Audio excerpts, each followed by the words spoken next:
Teman, Pak. alhamdulillah. Kumah. Gimana?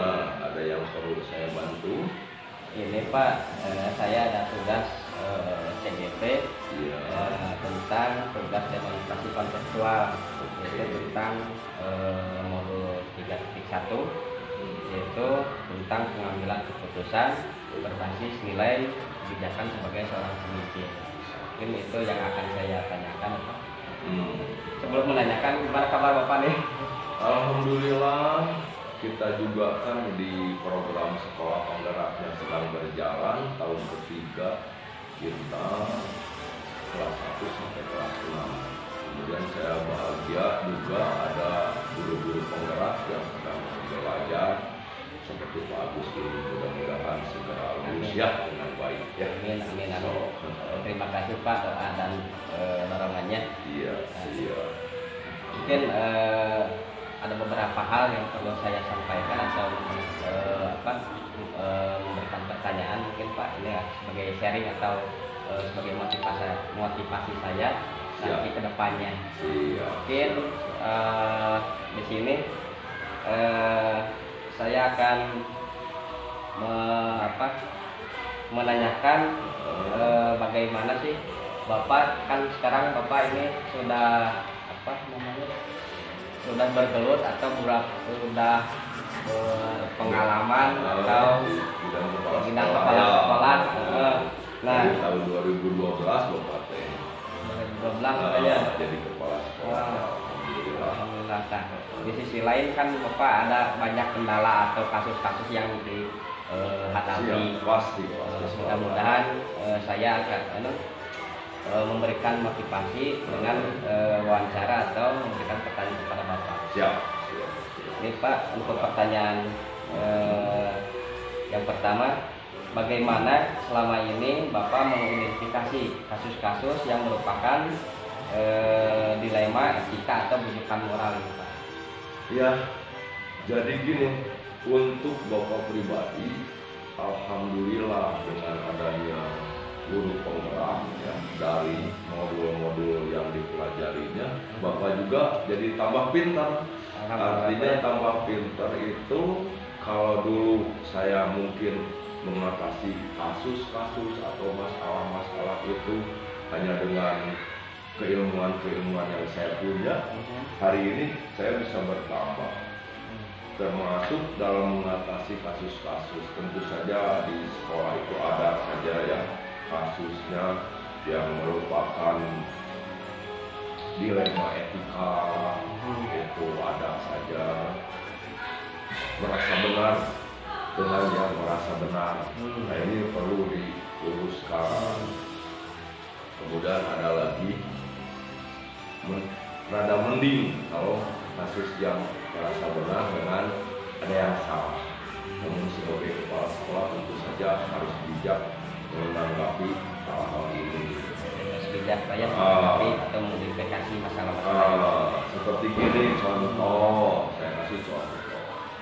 Di depan sekolah kita itu menjadi tampilan masyarakat membuang sampah. Oke? Masyarakat merasa benar bahwa di situ tempatnya buang sampah. Kita di sekolah tentu saja ingin bersih dan indah. Nah ini kasusnya ya. Jadi kita pun merasa benar bahwa ingin atau bersih. Nah, makanya dengan bijaksana saya berkolaborasi dengan tim sehingga akhirnya diputuskan untuk menemui pengangkut sampah.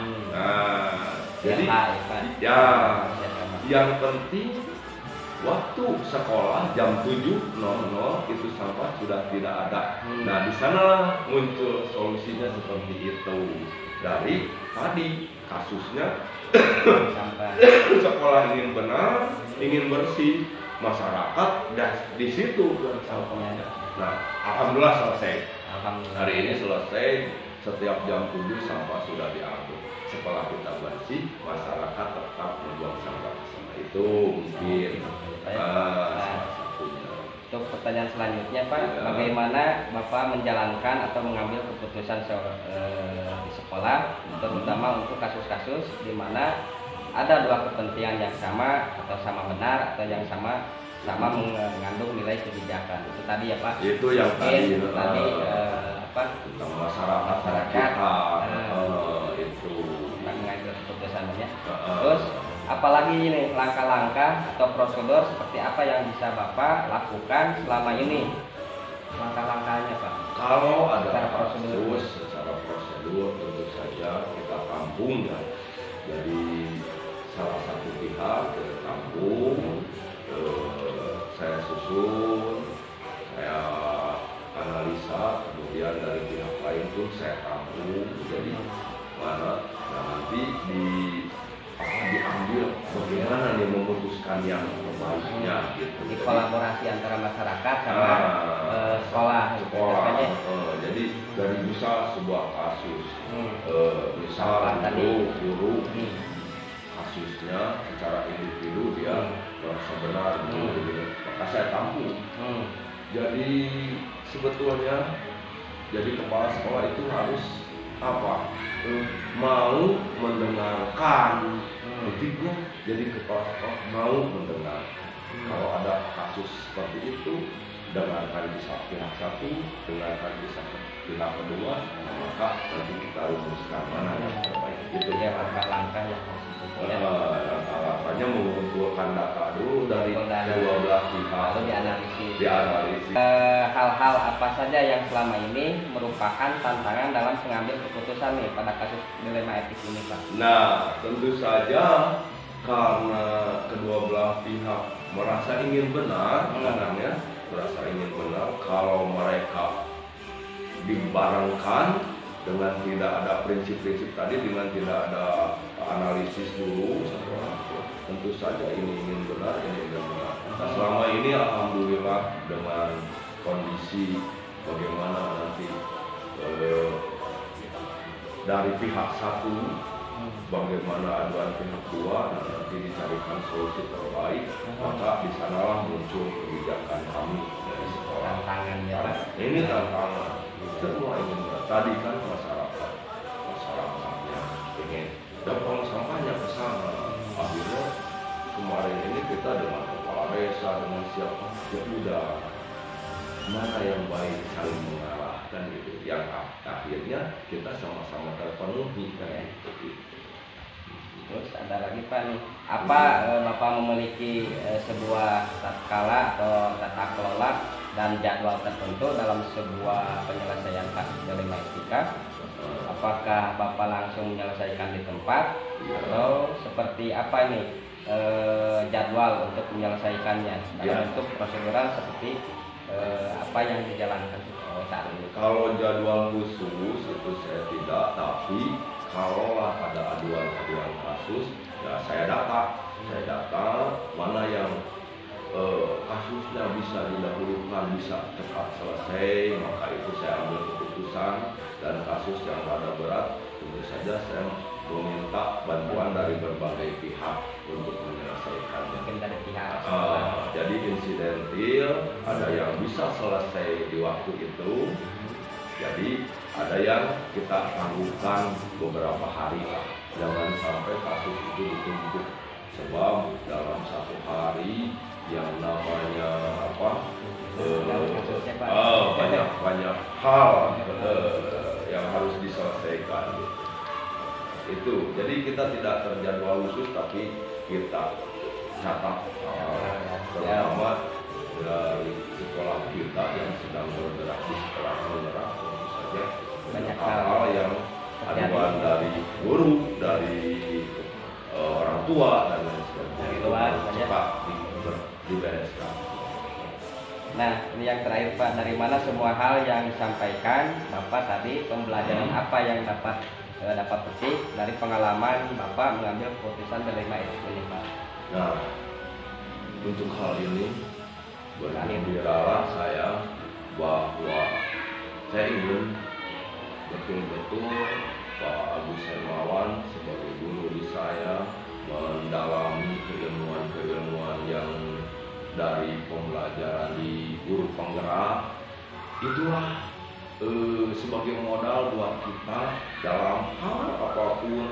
Ternyata di pembelajaran sana Bapak pun sama ikut mempelajari, karena saya punya guru penggerak. Tentu saja nanti mereka ada kebutuhan sehingga saya pun harus berjalan sama, belajar juga. Alhamdulillah ini teh jadi dapat mengatasi berbagai kesulitan dengan bantuan dari semua pihak gitu ya. Itu mudah-mudahan sekolah kita menjadi sekolah panutan masyarakat. Amin, amin, amin. Yang nanti dapat terus berkibar sampai ke titik prestasi-prestasi yang mereka ingin. Amin. Mudah-mudahan pada itu sebagai motivasi saya untuk ke depan. Mudah-mudahan menjadi pengalaman, mungkin bukan pengalaman dari hal segi bicara hukum, tapi dengan prakteknya di lapangan. Yang penting begini, tadi sebagai kepala sekolah nanti kalau Pak Agus sudah jadi satu, mau mendengarkan keluhan dari kasus-kasus. Yang kedua, bersabarlah, mencoba kesabaran untuk menangani hal-hal tersebut. Sebab kalau tidak sabar nanti salah memutuskan. Nah ini yang disebut kebijakan kepala sekolah. Ada yang muncul dampaknya itu jadi hal-hal yang baik, ada yang muncul hal yang tidak baik. Bapak mah adil dan lain sebagainya. Nah ini harus mengedepankan keadilan. Terima kasih Bapak sudah memberikan waktunya. Amin. Mudah-mudahan sebagai motivasi bagi saya. Amin. Ya, terima kasih Bapak. Ya, selamat bekerja ya. Terus berapa bulan lagi? Kurang lebih 2 bulan lagi. 2 bulan lagi. Dalami keilmuannya di sana, maka mudah-mudahan jadi kepala sekolah yang lebih hebat. Amin. Amin. Ya. Terima kasih Bapak. Yuk. Assalamualaikum Bapak. Waalaikumsalam. Bagaimana kabar hari ini Bapak? Alhamdulillah. Sehat Pak ya. Ini Pak, saya mau menanyakan terkait tugas saya tentang demonstrasi konseptual, yaitu tentang pengambilan keputusan sebagai atau berbasis nilai-nilai kebijakan sebagai seorang pemimpin. Ini saya pribadi, ini tugas saya harus mewawancarai 2 atau 3 orang kepala sekolah, bukan ya? Mungkin Bapak alhamdulillah ada waktu, kemarin saya komunikasi, alhamdulillah sekarang bisa jumpa aja terkait pertanyaannya Pak. Sebelum saya memberikan pertanyaan, mungkin di sisi lain Bapak banyak tahu permasalahan atau kasus-kasus yang pernah dihadapi selama menjadi kepala sekolah. Mungkin hal yang perlu atau yang saya perlu tanyakan nih Pak, ini bagaimana Bapak selama ini untuk mengidentifikasi kasus-kasus yang merupakan menjadi dilema etika ini Pak, secara bukan moral. Kalau mengenai kasus-kasus yang harus diputuskan, terutama yang kalau rujukan moral itu kan saya kira itu sudah jelas. Itu antara benar dan salah. Tentunya sebagai pemimpin, sebagai pendidik juga, kita kan harus membedakan mana permasalahan yang benar, mana permasalahan yang salah, sehingga dalam memutuskan itu kita dapat realistis. Jadi secara itu bisa diputuskan bahwa ini umpamanya permasalahannya antara 2 orang, 2 orang dulu, bukan sering terjadi. Itu masalahnya, oh ini yang benar, ini yang salah. Yang tentunya dengan berbagai analisis, tidak serta merta, oh ini salah, kamu ini salah, kamu ini benar, kan tidak begitu. Itu harus berdasarkan fakta.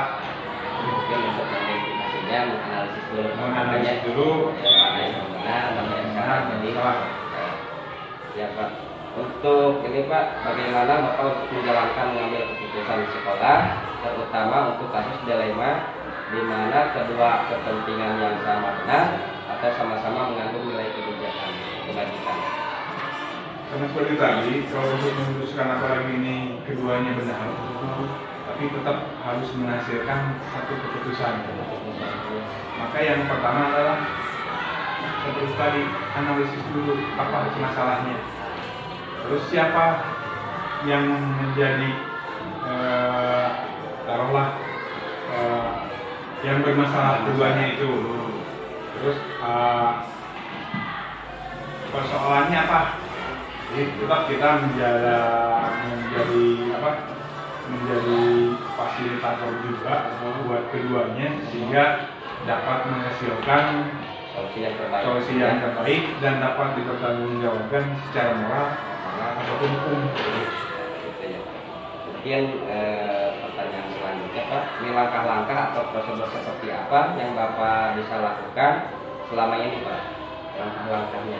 Langkah-langkahnya tentunya sebelum mengambil keputusan, saya tentunya berkomunikasi dengan pihak-pihak atau stakeholder yang ada di sekolah untuk memutuskan permasalahan ini. Jadi tidak bisa diambil sendiri dulu, tapi tetap saya juga harus mendapat referensi-referensi dari orang-orang yang dapat dipercaya Pak, sehingga menghasilkan keputusan yang dapat maksimal, yang dapat diterima oleh kedua pihak. Ya. Mungkin pertanyaan selanjutnya Pak, hal-hal apa saja yang selama ini merupakan tantangan dalam mengambil keputusan dalam kasus jalinan itu? Tantangannya ya tentunya dari karakter orangnya. Karakter orang itu kan masing-masing dan masing-masing berbeda. Terus apalagi kalau berhubungan dengan masyarakat kan gitu. Dilema itu kan bisa dulu dengan masyarakat, dan bisa antara guru dan guru. Tentunya kita harus memahami dulu atau mendalami dulu karakter atau keadaan orang tersebut, bagaimana supaya kita bisa memutuskan dengan bahasa yang baik, tidak menimbulkan keberpihakan. Terus apa Bapak ini memiliki sebuah tatkala atau jadwal tertentu dalam sebuah penyelesaian kasus jalinan kita ini? Apakah Bapak langsung menyelesaikan di tempat atau memiliki jadwal yang disesuaikan untuk dalam prosedur ini Pak? Kalau masalahnya tidak begitu rumit, mungkin bisa diselesaikan pada waktu itu juga, tapi tentunya dengan keputusan yang dapat diterima oleh kedua belah pihak. Tapi kalau ternyata kasusnya berat, ya tentunya kita harus berkomunikasi dengan ya stakeholder di sekolah lah, supaya kalau ada kasusnya di sekolah, ya tentunya karena kita sebagai kepala sekolah ya mungkin kasusnya di sekolah atau dengan masyarakat gitu ya. Koordinasi koordinasinya itu dengan masalahnya, supaya dapat referensi yang dapat menjadi acuan untuk memutuskan suatu masalah. Untuk yang terakhir ini Pak, yang keduanya, adakah seorang atau faktor-faktor apa yang selama ini mempermudah atau membantu Bapak dalam mengambil keputusan dalam kasus dilema etik ini? Dalam memutuskan suatu masalah, ya tentunya karena kita di sekolah itu sebuah organisasi juga, tentunya ada walaupun di SD tidak ada secara khusus bagian-bagian seperti di SMP ada bagian itu kan biasanya tentunya ada orang yang memberi referensi sebagai acuan untuk pengambil keputusan. Tentu ada. Terus Bapak berkomunikasi dengan orang-orang dunia. Terus yang terakhir Pak, dari mana semua hal yang telah disampaikan ini, pembelajaran apa yang dapat Bapak petik dalam pengalaman Bapak dalam mengambil keputusan dilema etik ini? Tentunya itu sebagai pengalaman, ya tentunya harus kita, terutama saya sebagai mahasiswa, tentunya harus terus belajar memahami karakter semua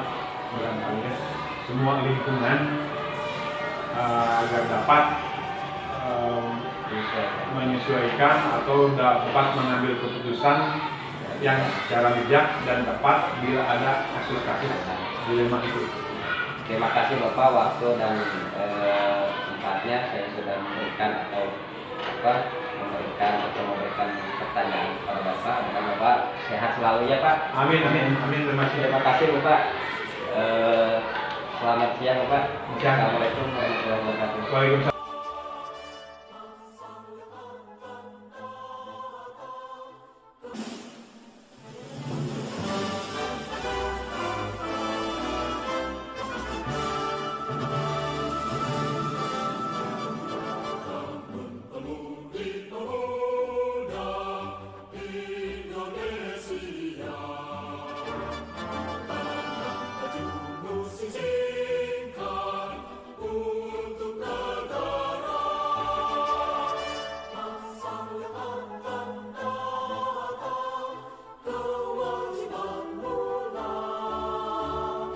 Menjadi tangguh